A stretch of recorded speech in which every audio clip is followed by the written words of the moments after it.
Olá, uma boa tarde. A cada sexta-feira, o programa Eclésia convida-o a aproximar-se dos textos bíblicos que são propostos a cada domingo nas Eucaristias. Na nossa companhia está o padre João Nélio, superior provincial dos Dionianos, que hoje convidamos também a olhar para a celebração desta sexta-feira, a solenidade do Sagrado Coração de Jesus. Boa tarde, padre João Nélio. Obrigada por estar na nossa companhia aqui no programa Eclésia. Soubemos há dias, muito recentemente, que o Papa Francisco prepara precisamente um documento a publicar em setembro, onde pretende propor a toda a Igreja este culto do Sagrado Coração de Jesus. No seu entender, qual é a pertinência de alargar a Igreja a esta celebração que em si marca muito aquilo que é o carisma dos sacerdotes dionianos? Eu penso que o Santo Padre, como todos nós sabemos, tem uma grande atenção à situação que o mundo está a viver atualmente, toda esta instabilidade, todo um certo individualismo que se vai disseminando na relação entre as pessoas, e então chamar de novo a atenção para o culto do coração de Jesus vai no sentido também de despertar de novo para as relações humanas, para uma maior proximidade da Igreja junto daqueles que estão mais distantes e, sobretudo, para este cuidado que devemos ter mutuamente uns com os outros. Diz o Papa, disse nos últimos dias, concretamente na audiência de quarta-feira, penso que nos vai fazer muito bem meditar sobre os vários aspectos do amor do Senhor, palavras do Papa, que podem iluminar o caminho da renovação eclesial, mas que dizem também algo de significativo a um mundo que parece ter perdido o coração, diz o Papa Francisco. Um mundo que perdeu o coração, perdeu o quê exatamente? Perdeu aquilo que é mais íntimo, aquilo que é mais essencial da sua existência e, perdendo o coração, se calhar deixamos de nos conhecer a nós próprios. Portanto, é um mundo que facilmente se poderá perder, não é? Poderá não saber mais para onde ir, para onde dirigir-se, qual é o seu objetivo. O coração geralmente é aquilo que identifica muito as pessoas, não é? Nas relações humanas é aquilo que nos liga, se calhar é aquilo que nos diz nas palavras e nos silêncios. É isso também que conduz o carisma dos padres do Sagrado Coração de Jesus? Sim. O fundador da Congregação dos Sacerdotes do Coração de Jesus, o padre Leão Deon, ele viveu uma experiência forte do amor de Deus, sentiu uma forte experiência do amor de Deus. E então ele via no coração de Jesus aberto na cruz a imagem mais evocativa, mais simbólica desse amor de Deus. Então essa ferida do coração de Jesus, ele percebeu que, através dessa ferida, Deus mostrou o que tinha de mais profundo, de mais forte. E deu-nos isso mesmo. E então, para nós, dionianos, hoje, celebrar a festa do Sagrado Coração de Jesus é, no fundo, reviver esta experiência de amor. Aproximar-nos desse coração, voltar a senti-lo na nossa vida e podemos também, seja, por um lado, responder a Deus e, por outro lado, também projetar esse amor para com os irmãos. Quando colocamos aqui a palavra sagrado, referimos-nos aqui a uma diferença da forma como Jesus atuava?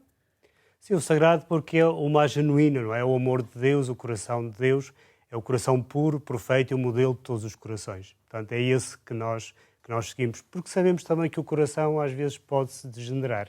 Não é? Então precisamos de voltar a esse sagrado coração, a esse coração perfeito, para nos inspirarmos e nos renovarmos. E quando se usa a expressão Padres do Sagrado Coração de Jesus, esta expressão dita no mundo de hoje contemporâneo, aquele a que o Papa também dirige e convida a voltar a celebrar esta solenidade do Sagrado Coração de Jesus, esta expressão, como é que se atualiza hoje? Pois, nós, só o facto de termos essa nomenclatura, Padres ou Sacerdotes do Coração de Jesus, portanto, já sentimos essa exigência. Portanto, da forma como estamos, como nos comportamos em sociedade, como nos relacionamos com as pessoas. Portanto, porque esse coração de Jesus deve inspirar-nos continuamente em tudo o que nós somos e em tudo o que nós fazemos. Isso traduzido como? Traduzido, nós podemos fazer igual ao que fazem todos os outros, mas é sobretudo na dedicação, na atenção, na escuta, no cuidado com que fazemos as coisas mais normais e banais do dia-a-dia. Todos os dias de manhã nós renovamos uma pequena oração que se chama Ato de Oblação. Todos os dias de manhã. E o que é que significa essa oração? Significa que nos unimos a Jesus na sua oferta ao Pai e aos irmãos, e é isso também que queremos fazer, não viver de qualquer forma, não estar junto dos outros de qualquer forma, apressados ou desatentos, mas estarmos realmente com o coração, com a vida, com as nossas capacidades. É isso que nós...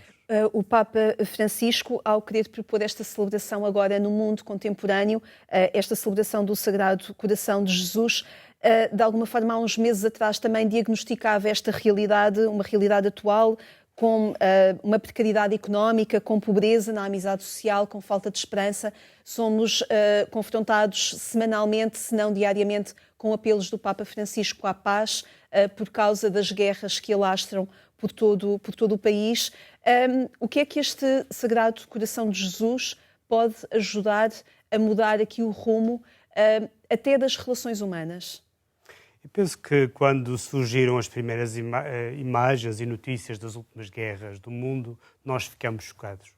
Mas conforme vão passando os dias e as notícias vão chegando, nós nos habituamos a esse ambiente de guerra, a esse mundo onde parece que a guerra é inevitável, onde as relações humanas estão feridas de morte, violência doméstica, as pessoas que não se importam muito com a pobreza, pronto, a indiferença que o Papa Francisco tanto nos tem chamado a atenção. E julgo que centrar e valorizar esta dimensão do coração é precisamente esse desejo de não cedermos diante desta frieza, diante deste mal que se vai instalando, também dentro da Igreja. Não é? E então nós devemos estar atentos e certamente, através destes apelos do Papa Francisco, e estarmos a olhar constantemente para esse Deus que nos vem chamar à conversão. Vamos olhar para esses desafios que o Papa Francisco lança também à Igreja e elencou quando esteve em agosto último no nosso país, concretamente num encontro em que celebrou as vésperas, uma oração, com os bispos, sacerdotes, diáconos consagrados, consagradas, seminaristas e agentes da pastoral. Ele, salvo erro no Mosteiro dos Jerónimos, pedia para que todos estes agentes pudessem fazer-se ao largo, com coragem, sem imobilismo, que pudessem também abrir juntos perspectivas apostólicas. Pediu concretamente à Igreja para não ser alfândega, nem para dividir entre aqueles que pertencem e aqueles que ficam fora, e pediu também a estes agentes da pastoral, bispos, homens consagrados, padres, religiosas, para serem pescadores de homens sem proselitismo. Como é que isto desafia também os sacerdotes do Sagrado Coração de Jesus a viver estes desafios do Papa Francisco? Eu também estive lá presente e também ouvi diretamente o Santo Padre. Portanto, e foi um desafio forte. Portanto, penso que na altura, nós, a Igreja Portuguesa, nós estávamos a viver aquela alegria do encontro com o Papa, mas também a nível social, os sacerdotes, os religiosos, tínhamos vivido tempos muito difíceis. E então, aquelas palavras foram também muito solidárias com o que estávamos a viver, mas também ao mesmo tempo animadoras, porque o Papa, através daquela passagem, às tuas palavras lançarei as redes, o Papa convida-nos a sair do derrotismo e a ir de novo em missão. Nós, os sacerdotes do Coração de Jesus, nós assumimos isso até para o programa deste ano. Pegando programa pastoral da congregação? Exatamente, para a província, para este ano, portanto, porque tu o dizes, lançarei as redes, e depois celebramos um capítulo onde era mesmo, depois tinha um subtítulo que era Conversão Permanente para acolher o hoje de Deus. Refere-se ao capítulo realizado no final do ano passado. Exatamente, capítulo provincial. Portanto, e vem também desse apelo do Papa a não cedermos ao fracasso, ao derrotismo, ao cansaço. Portanto, e hoje em dia realmente é fácil desanimar. E o Papa Francisco, ainda mais recentemente, numa viagem apostólica a Loreto, em Itália, ele desafiava também, num encontro semelhante a este de agosto, ele desafiava os consagrados a recordar o primeiro chamamento, de alguma forma a encontrar um entusiasmo adulto neste primeiro chamamento. Como é que isso pode acompanhar alguém consagrado à Igreja através concretamente destes votos pertencendo à vida religiosa e a partir deste carisma também que acompanha os sacerdotes do Coração de Jesus? Pois, esse envio assim já mais amadurecido, menos ingênuo, é algo que todos nós devemos ao longo da vida conseguir encontrar na nossa vida, porque quando iniciamos uma missão, um sonho, nós vamos sempre com aquela paixão, não é? Mas depois encontramos as dificuldades. Que humanamente se vai esvaindo. Exatamente. Vamos encontrando as dificuldades, vamos encontrando também com o nosso fracasso, as nossas pobrezas e depois vamos, se calhar, cedendo. E então, o sermos chamados de novo e impelidos também já nos faz ver a nós próprios com outros olhos, com os olhos da fé, com os olhos mais maduros também, mais serenos também, reconhecendo as nossas fragilidades. E penso que hoje em dia o mundo precisa sobretudo de religiosos e religiosas e sacerdotes e leigos que sejam capazes também de reconhecer as suas fraquezas. Até porque talvez noutro tempo a Igreja tinha muito aquela preocupação com uma imagem a imagem quase perfeita, talvez idealizada. Hoje nós temos mais a noção da nossa fraqueza, da nossa pobreza, e é também com essa pobreza que nós somos enviados. A fragilidade também pode ser evangélica. Exatamente. Sobretudo termos consciência da nossa fragilidade. Eu acho que é o primeiro passo. Porque senão vamos viver um conflito interno ou interior e não vamos conseguir chegar ao outro. Deixe-me ir a essas opções pastorais que foram identificadas no capítulo no final do ano passado, perante este diagnóstico que o Papa Francisco faz do mundo, mas também da realidade portuguesa. Como é que isso permeia opções pastorais dos sacerdotes do Sagrado Coração de Jesus? Um capítulo provincial é sempre uma oportunidade para nós avaliarmos e programarmos o futuro, pelo menos o futuro seguinte, dos anos seguintes. E pronto, para nós foi uma oportunidade também de nos sentirmos retirados de algum fracasso que podemos sentir. Nós estamos presentes em Portugal há 75 anos, um pouco mais, e tivemos uma fase longa de implementação, com grandes seminários, com muitas vocações. Hoje estamos numa fase diferente. Acabaram já os seminários menores, estão praticamente fechados. Estamos já envolvidos numa segunda fase que é de colaboração com a Igreja. Temos cerca de 30 paróquias, temos escolas, temos obras sociais, fazemos assistência a algumas capelanias. Portanto, e o capítulo provincial veio sobretudo neste sentido, ajudar-nos a perceber que já acabamos a primeira fase, essa fase de uma implementação das grandes casas, e agora devemos investir mais na forma como estamos nestes locais. Estamos numa paróquia, ou em 30 paróquias, mas estar nessa paróquia de uma forma dioniana, ou à maneira de um sacerdote do coração de Jesus. O que é que isto quer dizer? É estar numa paróquia colocando, não significa que todos não façam isso, mas sentimos esta obrigação grande de colocar o nosso coração no trabalho que fazemos, na forma como nos doamos. E depois também, concretamente no serviço paroquial, toda esta dimensão da sinodalidade que está a fazer a Igreja, o nosso capítulo incentivou a nos integrarmos nesse movimento que está a ser feito. E isso requer novas linguagens, novas presenças em espaços diferentes também? Exatamente. O nosso fundador, o Padre Dion, foi muito sensível à questão das periferias sociais, já no século XIX. E nós hoje, conhecendo o testemunho dele, sabendo que hoje as periferias são outras, as periferias sociais, também temos esta atenção. Às periferias que vão surgindo, agora, por exemplo, talvez uma grande periferia é a imigração em Portugal. Nós vamos percebendo isto também, que gostaríamos de nos integrar a responder a tantas periferias. Também vamos sentindo um pouco a diminuição, o envelhecimento de alguns membros. Sentimos alguma incapacidade também de chegar a todos os sítios. Mas é o desafio. É o desafio. Padre João Nélio, convido ainda neste programa de sexta-feira a olhar para os textos bíblicos que no próximo domingo vão ser propostos aos cristãos. Vamos escutar o Evangelho o Evangelho de Marcos na voz de Leonor João. Naquele tempo, Jesus chegou a casa com os seus discípulos e de novo acorreu tanta gente que eles nem sequer podiam comer. Ao saberem disto, os parentes de Jesus puseram-se a caminho para o deter, pois diziam: está fora de si. Os escribas que tinham descido de Jerusalém diziam: está possesso de Belzebu. E ainda, é pelo chefe dos demónios que ele expulsa os demónios. Mas Jesus chamou-os e começou a falar-lhes em parábolas. Como pode Satanás expulsar Satanás? Se um reino estiver dividido contra si mesmo, tal reino não pode aguentar-se. E se uma casa estiver dividida contra si mesma, essa casa não pode durar.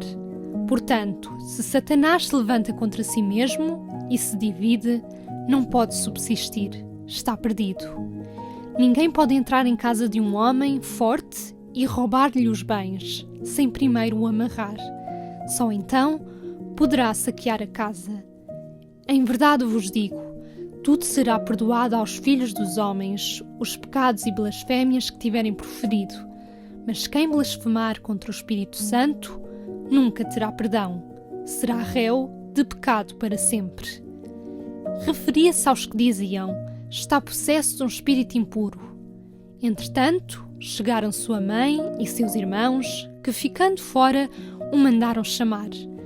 A multidão estava sentada em volta dele, quando lhe disseram: tua mãe e teus irmãos estão lá fora à tua procura. Mas Jesus respondeu-lhes: quem é minha mãe e meus irmãos? E olhando para aqueles que estavam à sua volta, disse: eis minha mãe e meus irmãos. Quem fizer a vontade de Deus, esse é meu irmão, minha irmã e minha mãe. O Evangelho de Marcos, aqui na voz de Leonor de João. Padre João Nélio, estas leituras, o que é que dizem ao tempo comum da nossa vida, neste 10º domingo do tempo comum? Há aqui uma alusão à família de Jesus que aparece no início e no fim do Evangelho e que nos fazem perceber como Jesus nos convida a pertencer à sua família. Portanto, ele passa da sua própria família de sangue a uma imagem de uma família maior que ele quer fundar e que existe à volta de uma questão muito importante, que é a obediência à vontade de Deus. E pergunto-lhe se ele de alguma forma desconstrói aqui o quem está dentro e quem está fora. A mãe e o irmão que imediatamente perceberíamos que era a família que estariam dentro com ele, afinal é quem está fora. E quem está dentro da casa e que aparentemente não é família, está com ele e ele identifica-os como tal. Há aqui uma desconstrução de critérios que são humanos à nossa luz atual e que Jesus quer alterar a ordem, quer desconstruir aqui alguma ordem que nós queiramos pôr. Eu penso que Jesus não desvaloriza os laços de sangue. Agora, a família de Jesus estava um pouco incrédula, talvez com todo aquele movimento que se estava a criar à volta de Jesus, talvez um pouco assustada com o resultado que poderia sair daqui tudo, também porque não compreendiam ainda muito bem, provavelmente, quem era Jesus. E então, o que Jesus nos quer dizer é que, além da família de laços de sangue que nós temos, há uma família maior. E a essa família todos podemos pertencer. E esse realmente é o patamar mais elevado a que ele nos chama. É pertencermos à sua própria família. Quando há pouco falávamos da alfândega que o Papa Francisco pede que a Igreja não seja, pode estar em causa também aqui, neste critério de Jesus, não querer tornar estas relações uma alfândega? Exatamente. Portanto, porque a Igreja não deve procurar ter o máximo de pessoas ou fiéis possíveis, mas é, sobretudo, fazer com que a mensagem de Jesus chegue aos corações, efetivamente, de todas as pessoas. Aquelas que tiverem boa vontade e quiserem realmente obedecer à vontade do Pai, não é? No início do Evangelho somos confrontados aqui também com esta primeira frase: Jesus chegou a casa com os seus discípulos. Que casa é esta? É a casa da Igreja, é a casa de todos nós, a casa também onde descansamos da missão, onde nos sentimos família, onde partilhamos as alegrias e as tristezas do que vivemos. Essa é a casa da Igreja, a casa da missão. Falou há pouco também o Padre João Nélio que este Evangelho ajuda-nos de alguma forma a dar-nos alguns ingredientes sobre aquilo que é a identidade de Jesus, que, disse o Padre João Nélio, era algo desconhecida. Como é que isso se clarifica a partir deste Evangelho? Clarifica-se na medida em que nos abrimos ao Espírito. Portanto, Jesus, entre o início e o fim do Evangelho, faz uma alusão ao Espírito Santo, dizendo: quem blasfemar contra o Espírito Santo não terá perdão. Significa que quem não se abre ao Espírito nunca será capaz de conhecer verdadeiramente quem é Jesus. Portanto, negar o Espírito é negar Jesus, é negar conhecer a verdade acerca de si próprio. E como é que isso se vai fazendo na nossa vida comum, neste tempo comum que a Igreja convida a celebrar? No tempo comum, é o comum da nossa vida, é onde nós jogamos aquilo que nós temos de mais genuíno. E é na medida em que às vezes nos colocamos numa situação de abertura aos outros, numa postura de aprendizagem sobre os outros e sobre nós próprios. É nessa medida que o Espírito também nos vai instruindo interiormente e nos vai esclarecendo acerca do mundo e também nos vai ajudando a ver a presença de Deus no meio deste mundo e do cotidiano, do comum da nossa vida. É um convite para voltarmos ao coração, que falávamos no início da nossa conversa. Exatamente. O coração não é uma coisa estranha que está fora de nós, nós vamos de vez em quando recorrer a ele, mas é aquilo que nos é mais genuíno, é onde estão os nossos sentimentos mais profundos e no dia-a-dia da nossa vida, nas coisas mais banais, é aí que se manifesta o mais genuíno do que somos. Padre João, convido ainda que brevemente a olhar para a primeira leitura, Gênesis 3, e para a segunda, que é a segunda epístola do apóstolo São Paulo aos Coríntios. Que unidade se faz com estas leituras propostas neste próximo domingo? Eu penso que é muito sugestiva esta primeira leitura do livro de Gênesis, de Deus que vai à procura de Adão e pergunta onde é que tu estás. E no Evangelho são os familiares de Jesus que vão à procura dele. Portanto, há alguém sempre à procura de alguém. E este movimento de procura, acho que reflete também o que nós vivemos hoje, deste Deus que nos procura e desta procura que nós devemos ter uns pelos outros. Portanto, neste mundo que falávamos também há pouco, de uma certa frieza, de cada um que se desenrasca, cada um que encontra o seu caminho, nós realmente cuidarmos uns dos outros, de irmos à procura, de queremos saber como estamos uns e outros. Portanto, acho que é um movimento que Deus inicia, logo no Gênesis. A primeira pergunta que Deus faz na Sagrada Escritura é essa: onde estás? E é também uma resposta que nós devemos dar diante de Deus: onde é que eu estou? Será que eu estou no lugar onde Deus me chamou? O lugar onde devo viver o mais profundo da minha missão? Será que no lugar onde eu estou eu consigo perceber esse amor mais profundo de Deus? Portanto, eu acho que é muito sugestiva essa ligação, sobretudo a primeira leitura com o Evangelho, desse movimento, dessa procura, desse cuidado, de um Deus que nos procura e de um ser humano que se deve deixar encontrar por Deus, guiado pelo Espírito. A segunda leitura convida quem acredita a falar. Exatamente. A ter coragem de falar. E nós sabemos como hoje, às vezes os cristãos parecem que têm medo de falar, têm vergonha. Porque sabemos que cada vez mais a dimensão da religião, da fé, é remetida para um fórum privado e que não aparece no fórum público para podermos respeitar toda a fé de cada pessoa. Portanto, mas muitas vezes talvez haja até um receio, um medo. E o medo pode ser resultado de uma falta de convicção, de uma falta de fé profunda, porque sabemos que Jesus e o ser discípulo de Jesus implica a coragem, implica a ousadia. Saber que seguir Jesus também significa carregar uma cruz, significa também encontrar a contrariedade, às vezes a opressão.